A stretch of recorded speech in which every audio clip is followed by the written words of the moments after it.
Thanks, Mary.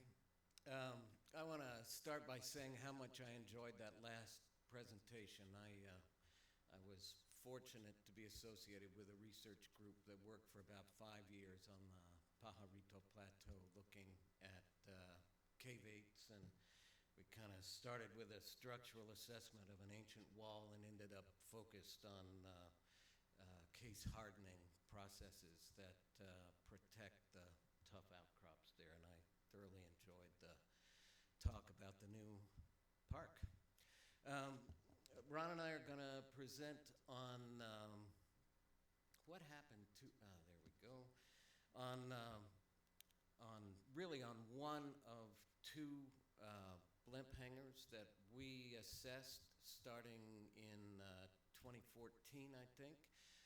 Mary mentioned that Ron had been involved with NCPTT in the past, developing non-destructive testing technology for use with wood, and we're going to talk about a grading protocol today that Ron developed with funding support from NCPTT, and with some radioscopy technology that was also developed in partnership with NCPTT. The blimp hangars at the Moffett Federal Airfield are located at the south end of the San Francisco Bay. They were originally constructed in the 1940s as part of the Department of the Navy's Lighter Than Air program. In all, there were 17 hangars constructed on three coasts that each made use of these built-up arches that form the frame for the hangars. Each hangar is not quite 1,100 feet long, not quite 300 feet wide, and just about 190 feet tall. They enclose an open area of about 7.5 acres, making them some of the largest timber frame structures in the world at the time.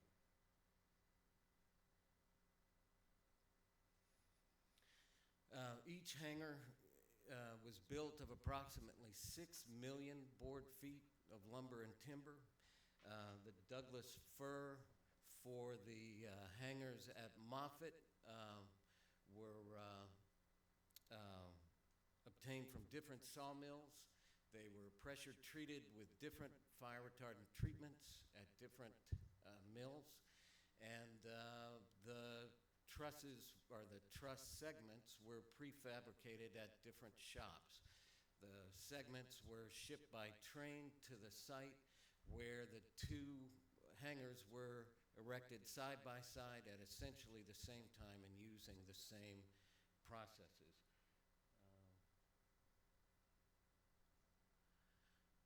In this image, taken in 1943, what you're looking at is a rolling stage. You can see the tracks that this thing moves on. That stage was a work platform and supported the cranes. And I think right here we've got a prefabricated truss segment being lifted into position. It will be fastened by workers on that same platform.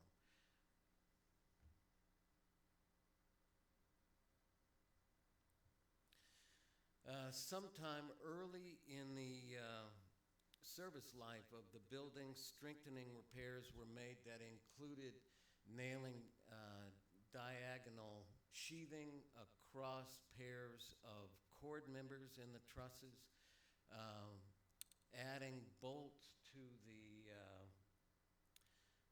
to panel point connections, so these connections where web members and cords come together.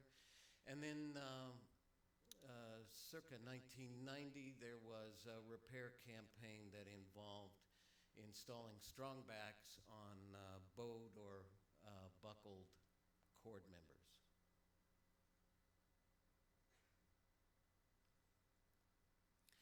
I like this image because it begins to convey a sense of the volume of the space. Um, and I'm having trouble seeing all of my controls up here. There. That's an airplane. That's about the midpoint of the length of the hangar. These hangars were big enough for 9 blimps. Um, I'm sorry, the hangars got a new tenant, and in preparing for adaptive reuse of the spaces, a wood inspection protocol was developed to yield information that engineers needed for the analysis of the building. The wood assessment team was a consortium or a put-together team that included Ron's firm, a wood science firm, Vertical Access, a ropes access company, and Porter and Associates, a timber framing company. And 3 companies supplied the staff for assessing thousands of individual structural members in these 2 hangars over a period of about 3 years. The condition assessment included visual inspection of individual timbers and each of the trusses, species ID to determine the allowable design values, strength testing to determine load duration effects, and any weakening of the timber associated with their exposure to the fire retardant chemicals over a period of 70 years or so. Digital radioscopy of split ring and shear plate connections at the truss panel points to determine the internal condition of the wood at those connections and the condition of the fasteners. And then in situ grading of the lumber and timber to determine the allowable design properties. Today I'll talk about the grading. Ron will talk about the radioscopy here in a little bit. So why grade?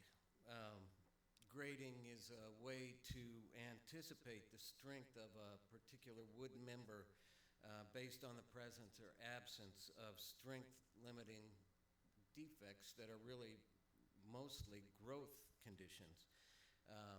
Knots and slope of grain tend to be the grade-limiting characteristics for lumber and timber in older buildings, and by measuring knots and slope of grain in the hangar and using the information that we collected on species ID and member size, we were able to determine the allowable structural grade for each type of wood member making up the trusses and the bracing in the hangars.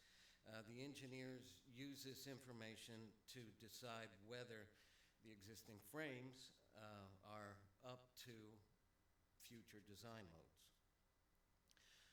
Our teams worked from boom lifts. That was partly a result of contamination on the surface of the wood. It meant that ropes access wasn't a possibility. That actually, I think, turned out to be a blessing. Working from the lifts, we measured knot sizes and location, slope of grain on all the visible faces of individual wood members in the accessible parts of the hangar. You can see here a truss and a truss. That truss defines a bay in between the pair, and I'm at a bad angle for looking at this, but the bay is divided up into cells by bracing, and our routine was to take the bucket of the lift into individual cells and to look at all of the timber and lumber that we could see in each of those cells and to record information about it. But some of the bays had cross bracing at the opening of the cells, and we couldn't get lift into those cells. So while we were working in here, we were looking left and looking right to record information on the bays on either side. Each lift team had two people, one a woodworker or a timber framer, somebody accustomed to working with structural timber, and the other somebody skilled with the use of the software on the tablets. We recorded measurements and information on grade and condition and photographs of individual wood members using a software called TPAS. That stands for Tablet PC Annotation System. The TPAS database has a graphic and numeric components, and the database is searchable for sorting data to recognize trends.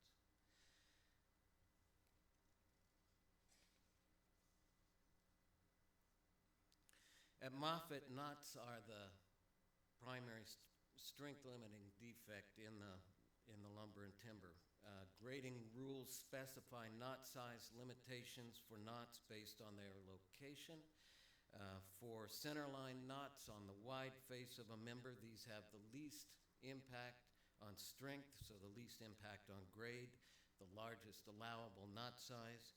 Edge knots, on the other hand, generally increase localized tensile stresses and therefore have smaller allowable knot sizes.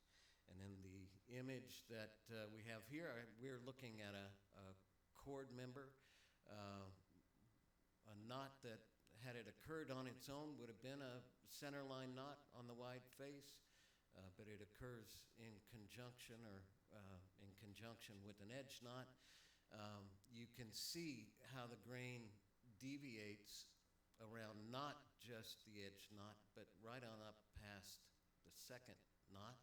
And so this would be regarded as a knot cluster having a single, I think that was probably a 5-inch edge knot that we encountered in one of the cords. The reason that knots impact, or one of the reasons that knots impact the strength capacity of lumber is because of that grain deviation or the distorted grain angle that occurs as the tree grows around the branch. You can get something of the same effect if a board or a timber is milled out of parallel to the grain. Or if the log that a timber is cut from has twisted grain due to spiral growth in the tree. Areas of cross grain, or where the grain runs out, concentrate stresses in the wood fibers where they exit the member. And this is what is meant by slope of grain defects. Slope of grain was not such a gigantic issue in the hangars, but we collected slope of grain measurements. Those measurements are essentially a ratio between the distance out of parallel that the grain is from the axis of the timber over a run, and that run usually is 8, 10, or 12 inches, 14 inches, I guess, and so is expressed as a slope of grain of 2 and 12, let's say, for example.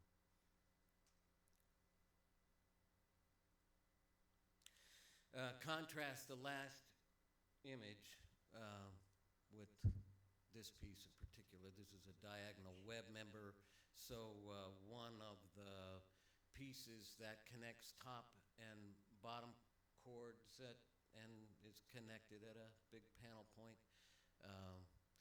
In this piece, we don't have any defects, and really a great deal of the lumber and timber that we were dealing with in these hangars more closely resembled this piece than the last example.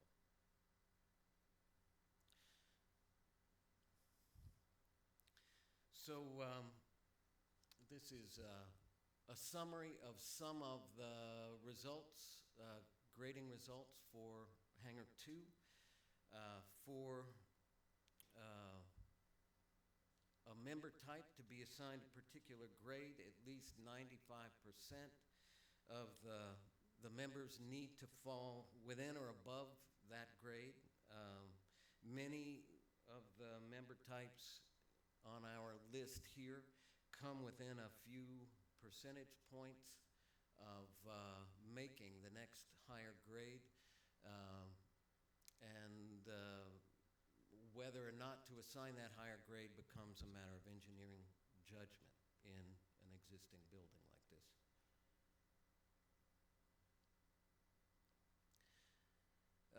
Here's a short summary of our grade findings. And then we're going to get Ron up here. And I guess the interesting things to note about this short list are that the top and bottom chords made select structural, or the highest structural grade that we found in the hangars. They were also the members that our engineering team identified as the critically loaded members in the trusses. Most of the rest of the structural material made number one structural joist and planks. We started out looking for distribution patterns, wondering whether engineers had called out higher grade lumber and timber for different parts of the trusses. We didn't find that distribution pattern and sorted our results according to member type.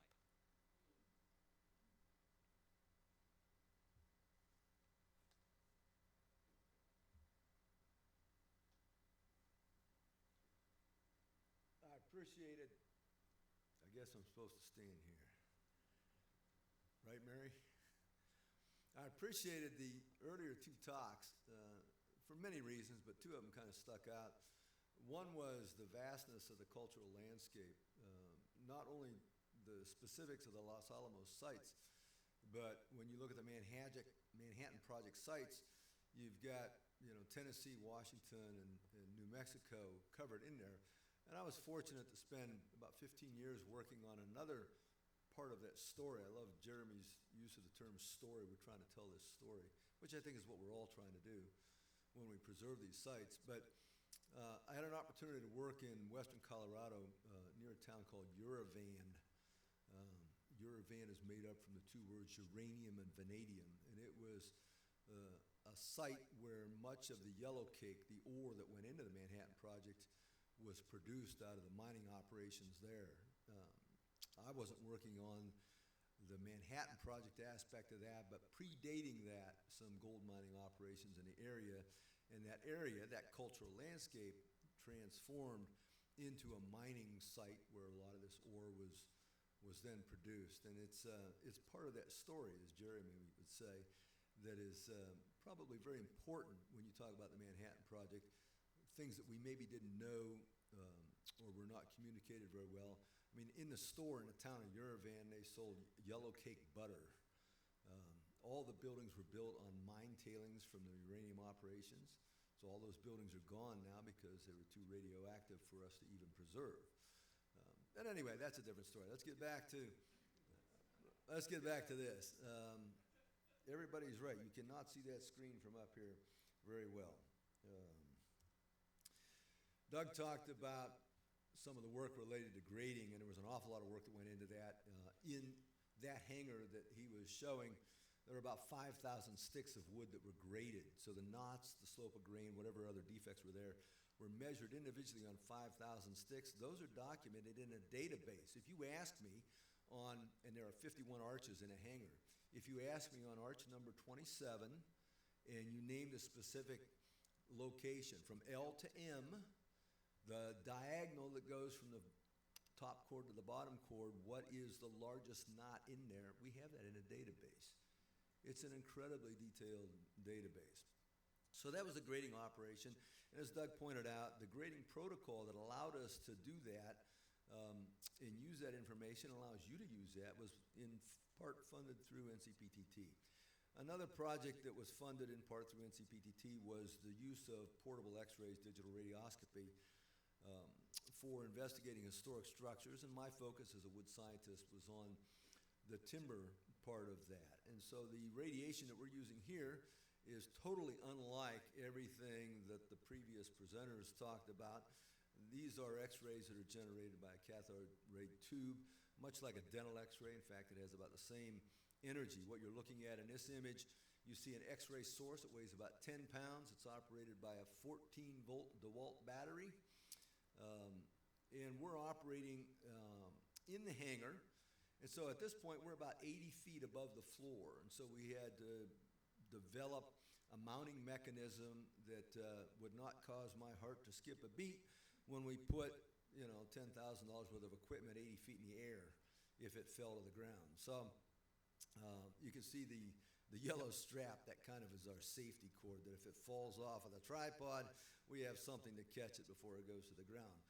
But that shows the source, and we're shooting through something here. So this is what Doug called a panel point. You can see we have a number of bolts that are on this member. Each one of these truss elements is made up of dimension lumber. So this is not heavy timber. It's a very large structure, but it's dimension lumber. Dimension lumber can be up to 4 inches thick. So many of these members were like 4x12s, 4x14s, and multiple pieces put together. So it's a rather flimsy structure, which makes most engineers a little bit nervous.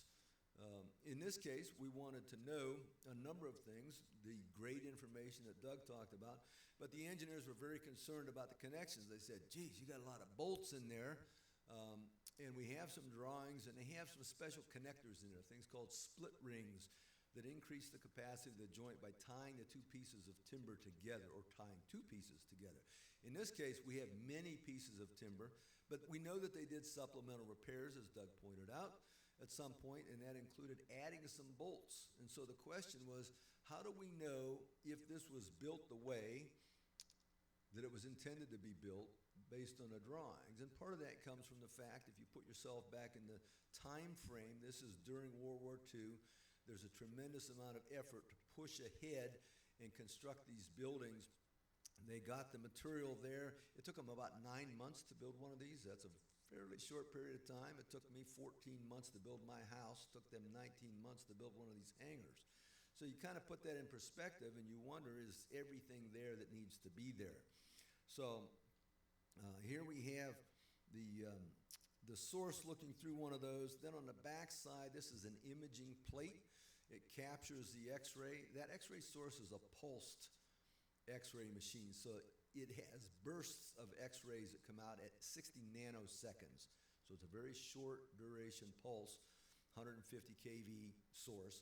And then you put an imaging plate on the back side however you can, and you can imagine logistically, now I'm 80 feet in the air, I'm in a lift, and I have to position this on one of those joints. It's not like a nice piece of something in a laboratory where we can put it on the back of a wall. I've got a bunch of timbers coming in, I got bolts. It's very awkward to try and put it in the position where you want. But nonetheless, you position that plate, and in a very simplistic way, this is the kind of thing that you get. So if you look at it visually, here's the washer and the head of a bolt going through a piece of wood, and then the image on the right is the radiograph of that image. And you can see, all right, that's relatively straightforward. You've got the darker part, that's the bolt, and you can see the bolt head, that's pretty straightforward. Well, that's not typically what we had when we were out there. We were interested in things like corrosion. We were interested in the condition of the metal.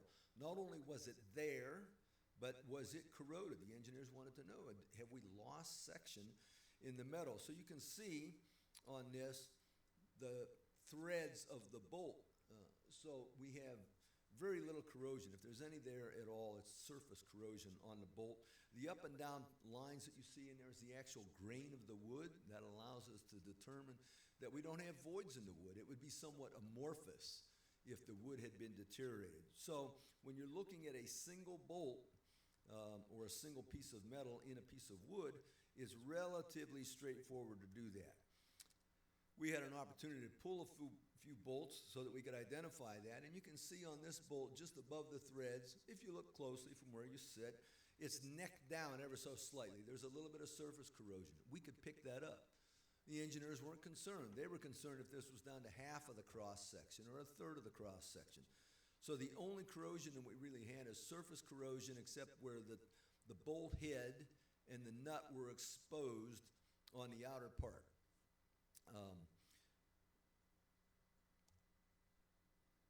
So I showed the image of the single. Mary, I'm not sure. Are you adding more time or are you?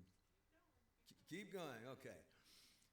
So I showed the image of the single bolt. That's pretty straightforward. But on these panel points, we have many connectors, all right? So if you picture this, there's a piece of lumber in the joint that we're looking at here. There's a piece of lumber, then there's another piece of lumber, then there's a gap. Then there's another piece of lumber, another piece of lumber, okay? And within those, we have the member coming in from the right. That's one of the web members in the truss. So what we're looking at, this more or less vertical member, that is the top chord of the truss. And then we've got all these other members coming in, each one having a bolt. Some of the bolts are more in what we would call the foreground, some are in the background. Some of them are supposed to have split rings. Some of these are repairs, which we don't know have split rings. So you can imagine from the standpoint of taking an image of this and interpreting that, while it's relatively simple when we go to these next few images, it's a little bit complex in the setup. In fact, the bulk of the time is setting this up so that you say, when I take this image at this angle, I would expect to see 3 bolts or 4 bolts. I would expect to see 2 split rings. So you're looking for certain things in there to try and verify the as-built construction as well as the condition of the wood and the metal in there. So schematically, what I just said kind of is shown with this. Here's our X-ray source. When we take the image, it's like taking a photograph. If I have a bolt that's more in the foreground, it casts a larger shadow than one that's right up against the plate. So in other words, they look like different diameter bolts. They're not. They're the same diameter bolt, but it helps us determine the position within the joint, that 12 to 14 inches of depth. It allows us to determine where those bolts are, and we can identify if there is one with corrosion, which one is that. And this is part of the technology that really came from the research funded in part through NCPTT. You can see that here on this bottom. The very lowest bolt looks like it's smaller than the one above it. It's not smaller, it is just closer to the imaging plate at the back of the image. The larger one casts a larger shadow. Interesting in here, we're seeing that with multiple split rings as well. We know it's a split ring. You can see, right down in here. Split ring, it's a ring that's separated. They cut a groove into 2 pieces of wood, put that split ring connection in there. When they tighten it up with the bolt, it holds the wood together, increases the capacity by about a factor of 2. But you can see we have many split rings. They come in different sizes. We were able to identify the size. It's not that many different sizes, but the engineers were saying, what do we have in there? And this allowed us to gather that information for the structural engineers. This better shows that depth of the image effect when you look at these split rings here. We've actually got 3 split rings. The 2 on the top and bottom are in the same plane. They're the same distance from the imaging plate. The one in the middle, that one is actually closer to the imaging plate. It casts a smaller shadow. So we can look at visually, look at the joint that we're set up on, look at the radiograph and tell, yes, we have the split rings in there. They're supposed to be in there. We can see the condition of the bolt. There's no corrosion on the split ring. There's no corrosion on the bolt. There's no corrosion of the threads. All of that is not visible to us, but it is visible through the radiograph. Just another image, same kind of thing. I point to, there are things that show up in these images and we kind of wonder what they are. And down here you see there's a faint line going across at an angle, okay? So you see things like that show up. It's actually 2 lines there. There's an upper line and then there's a lower line, if you can see that. And sometimes you wonder, well, what is that? So you look at, visually, you look at the joint on the cord, and then you look at the radiograph and you try and figure that out. Here's a better picture of that, where we have this diagonal going across here, and at first you say, what is that I'm looking at? Go back to that very early image that Doug showed where they had some reinforcement added to the trusses, to the arches, shortly after construction. They put that diagonal sheathing in. That diagonal line that we're looking at here is one of those pieces of diagonal sheathing. So it's a 1-inch thick member, and it just shows up in the radiograph. But when you look at it on the image, if I didn't know what was in the field, I wouldn't be sure what that was. But we're able to confirm that that's really a piece of that sheathing. So there's a lot of information contained in here that tells us about the construction, the as-built construction, as well as the condition. There was supplemental strengthening in there. They added these bolts. We know that those bolts that were added did not have split rings. We wouldn't have expected them to. But that allowed us to differentiate between this is original construction because it has a split ring. This is a supplemental repair because of the lack of a split ring. There was no severe corrosion on any of the bolts, washers, or split rings embedded within the wood. No loss of strength due to that reduction in cross-section because there wasn't a reduction in cross-section. The build-up scale visible on the outside could be cleaned off, and the engineers were not concerned about that at all. The clarity of the wood grain in all those images tells us there's no deterioration inside of the wood. It's all nice, clear material. The wood surrounding the bolts, split rings, and shear plates. No visible deterioration on the outside, but more important, no deterioration detected on any of the radiographs.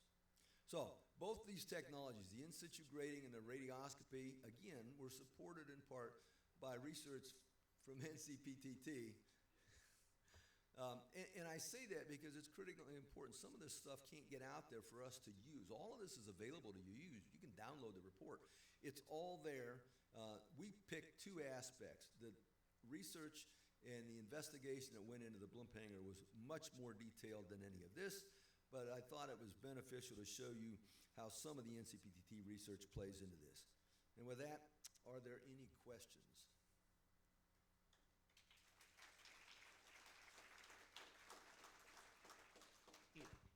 Let me get to the questions. We'll have a few short questions. Here we go. So with your radioscopy images, did you also have like a normal photograph that went with it so you could kind of use the two to compare so you could see what's going on a little bit better? Yes, and that's a very good question because when you're in the field, you can imagine if you're many of these, if you take the lift, either one of these, you're 40 feet off the ground or you're 60 to 80 feet off the ground in these two lifts that we see in this image. So you're up there and you're setting at an angle because the member's not vertical, it's curved, it's an arch. So you focus the imager and you focus the source to try and shoot through a particular angle. If you take that image and you go back to the lab and you try and study that without knowing how was it set up, you're totally lost. And that's part of the setup. And so what we would do is we would place on top of the source, we would place a digital camera and take an image so that visually it's looking at exactly the same angle that the X-ray source is shooting through so that we would have some reference point back in the lab. Okay, there was a question over here. Yeah, real quick. When he was talking and showing some of the 90s repairs, it looked at reinforcements. It looked like it was non-treated lumber versus the treated lumber that it was built with. Did you find that over time when they did replacements, they weren't using treated versus non-treated lumber? Well, that's a whole other paper. But those strong backs that Doug showed in the image, they had some either buckling of the trusses. So the entire truss, if you looked at it, would be out of plane, or they had some failed members. And so a fellow by the name of Don Neal designed these repairs, and it was a logical approach. And what he did was he said, the trusses are not stiff enough. So he wanted to increase the stiffness by about a factor of 6. So he did that using glued laminated timber that he put on the side. And for those of you that are engineers in the room, you could maybe see by increasing the localized strength and stiffness in one point, you're changing the load path. And so that's exactly what happened in much of this.